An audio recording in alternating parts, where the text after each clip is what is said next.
तो दोस्तों आज हम करने जा रहे हैं बबल सॉर्टिंग। तो बबल सॉर्टिंग एक्चुअली होता क्या है, तो आज सबसे पहले हम ये जानते हैं। तो इसमें आपको कुछ नहीं करना होता, इसमें आपको एक जैसी एरे दे रखा होता है, उसको असेंडिंग ऑर्डर या डिसेंडिंग ऑर्डर में अरेंज करना होता है, उसकी जितनी भी गिवन वैल्यूज़ हैं।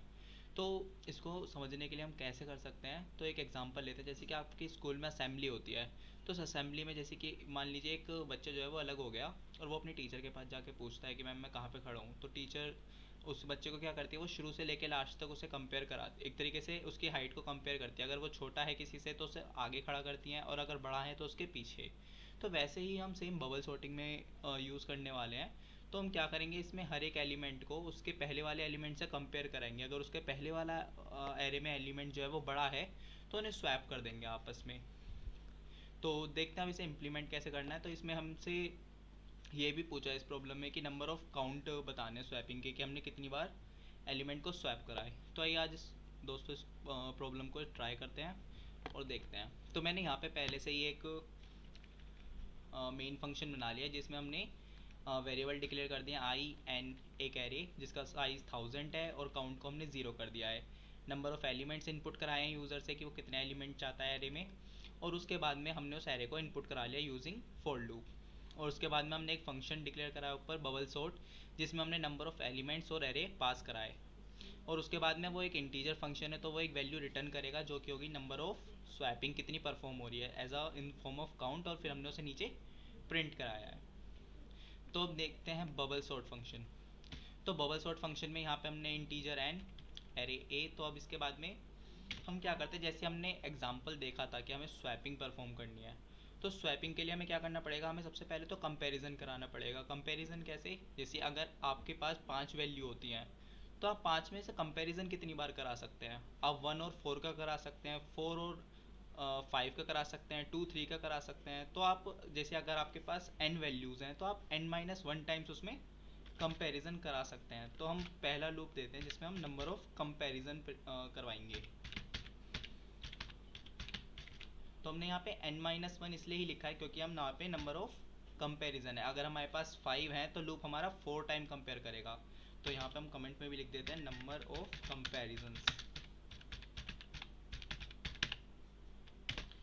इसी के बाद में अंदर वाला जो हमारा लूप चलेगा उसमें हम कंपेयर करेंगे हर एक एलिमेंट की हाइट को, फॉर यानी उसकी वैल्यू को। एक तरीके से जैसे कि हमने एग्जांपल में हाइट लिया था, तो वैसे हम यहाँ पे वैल्यू को कंपेयर करेंगे। जैसे j is less than n-i-1। अब यहाँ पे n-i-1 क्यों है, क्योंकि अगर एरे हमारा मान लीजिए सबसे लास्ट में जो बच्चा खड़ा होगा उसे तो टीचर कंपेयर नहीं करेंगे, उसके बाद जो भी बच्चे होंगे।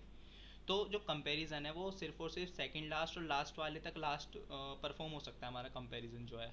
तो इसलिए यहाँ पे हमने n-i-1 करा है। क्यों, क्योंकि अगर मान लीजिए आपके पास में सारे अनसॉर्टेड हैं, तो अगर आप ऐसे अरेंज करते रहते हैं कि एक को आप देख लेते हैं सबसे लंबे वाले, जो स्टूडेंट सबसे लंबा है स्कूल असेंबली में, तो उसको आप कंपेयर कराते रहेंगे तो वो अपनी एग्जैक्ट सही पोजीशन पे पहुंच जाएगा एट द लास्ट, सबसे मैक्सिमम वाला एलिमेंट।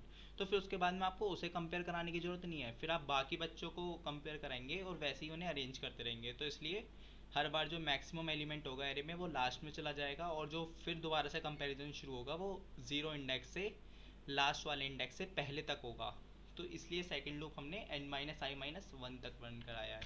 फिर इसके बाद में इसका इंक्रीमेंट, और इसके बाद में अगर a ऑफ j एलिमेंट जो है वो बड़ा है a ऑफ j+1 से, यानी पहला एलिमेंट सेकंड वाले से बड़ा है या फिर इक्वल्स टू है, बराबर है उसके, तो हम क्या करेंगे, उसे स्वैप कर देंगे।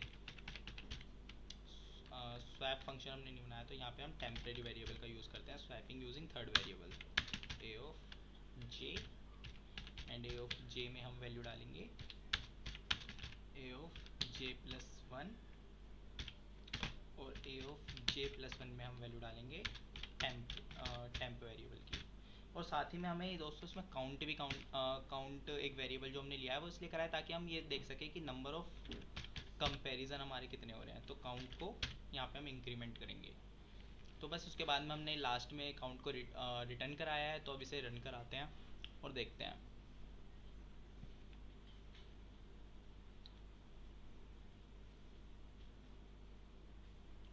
तो ये हमारा यहाँ पे रन हो गया है प्रोग्राम, और हमारे सारे टेस्ट केस यहाँ पे सक्सेसफुल पास हो चुके हैं। तो अब इस कोड को हम सबमिट करते हैं, देखते हैं कि क्या ये कोड सही है।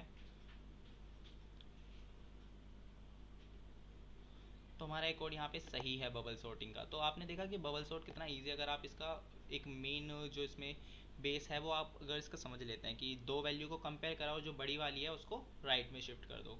तो इसकी अगर हम कॉम्प्लेक्सिटी की बात करें तो इसमें स्पेस कॉम्प्लेक्सिटी होती है ऑर्डर ऑफ 1, बट इसकी जो एवरेज टाइम कॉम्प्लेक्सिटी है और जो वर्स्ट केस टाइम कॉम्प्लेक्सिटी है वो ऑर्डर ऑफ एन स्क्वायर है, जो कि सॉर्टिंग के केस में अभी उतनी बेटर नहीं है, क्योंकि हमारे पास जो और भी सॉर्टिंग एल्गोरिदम है जिनकी complexity order of N log n तक है। तो बट स्टिल ये एक अच्छी अप्रोच है, और आप एक एज अ बेस अगर आप चाहते हैं कि सॉर्टिंग का सीखना तो उसके लिए अच्छी रहेगी। तो अगर आपको ये वीडियो अच्छी लगी हो तो इसे लाइक और सब्सक्राइब करें चैनल को। Thank you.